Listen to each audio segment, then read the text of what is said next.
సనాతన ధర్మంలో ఉన్నటువంటి మనందరం మనకి తిరుమల తిరుపతి క్షేత్రంలో జరుగుతున్నటువంటి అన్నదానం నిజంగా గర్వపడవలసినటువంటి అన్నదానం.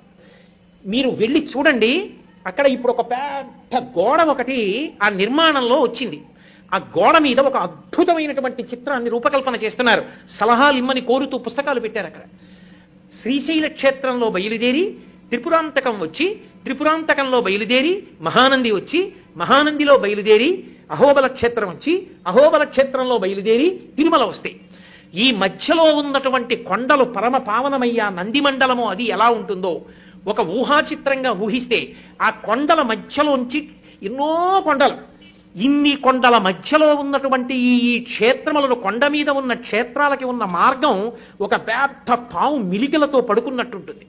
అది వెంకటాచలం దగ్గరికి వచ్చేటప్పటికి పడగలు విప్పి శేషుడు అవుతుంది. దాని మీద ఆనంద నిలయం ఒక మణి అవుతుంది. ఆ మణిలో పరమేశ్వరుడు వెంకటాచలపతి ఉంటారు. ఒక అద్భుతమైనటువంటి ఊహాచిత్రం. దాన్ని అక్కడ ఉంచారు. అది కొద్ది రోజుల్లో అక్కడ గోడ మీదకి ఎక్కబోతోంది. నాకనిపించింది శ్రీశైలం అద్భుతమైనటువంటి క్షేత్రం, మల్లికార్జున లింగం అక్కడ. ఆ శ్రీశైల లింగం జీవబ్రహ్మ అభేదాన్ని తెలియచేస్తుంది. అటువంటి లింగస్వరూపంగా మనందరం మొట్టమొదట పరబ్రహ్మంతో కలిసి ఉన్న వాళ్ళమే ఏ కారణం చేతనో కానీ జారిపోయాం, విడిపోయి జీవుడయ్యాం. జీవుడైన దగ్గర నుంచి ఇంకా త్రిపుర సనాతన ధర్మంలో ఉన్నటువంటి మనందరం మనకి తిరుమల తిరుపతి క్షేత్రంలో జరుగుతున్నటువంటి అన్నదానం నిజంగా గర్వపడవలసినటువంటి అన్నదానం. మీరు వెళ్ళి చూడండి, అక్కడ ఇప్పుడు ఒక పెద్ద గోడ ఒకటి ఆ నిర్మాణంలో వచ్చింది. ఆ గోడ మీద ఒక అద్భుతమైనటువంటి చిత్రాన్ని రూపకల్పన చేస్తున్నారు. సలహాలు ఇమ్మని కోరుతూ పుస్తకాలు పెట్టారు. అక్కడ శ్రీశైల క్షేత్రంలో బయలుదేరి త్రిపురాంతకం వచ్చి, త్రిపురాంతకంలో బయలుదేరి మహానంది వచ్చి, మహానందిలో బయలుదేరి అహోబల క్షేత్రం వచ్చి, అహోబల క్షేత్రంలో బయలుదేరి తిరుమల వస్తాయి.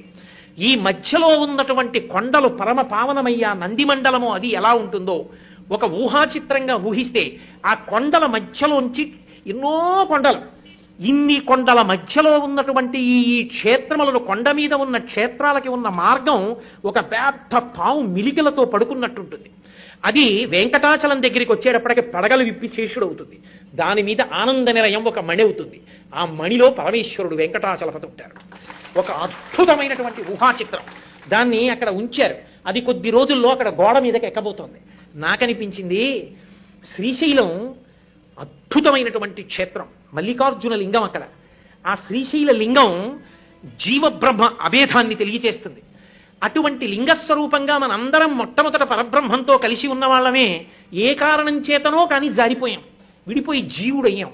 జీవుడైన దగ్గర నుంచి ఇంకా త్రిపుర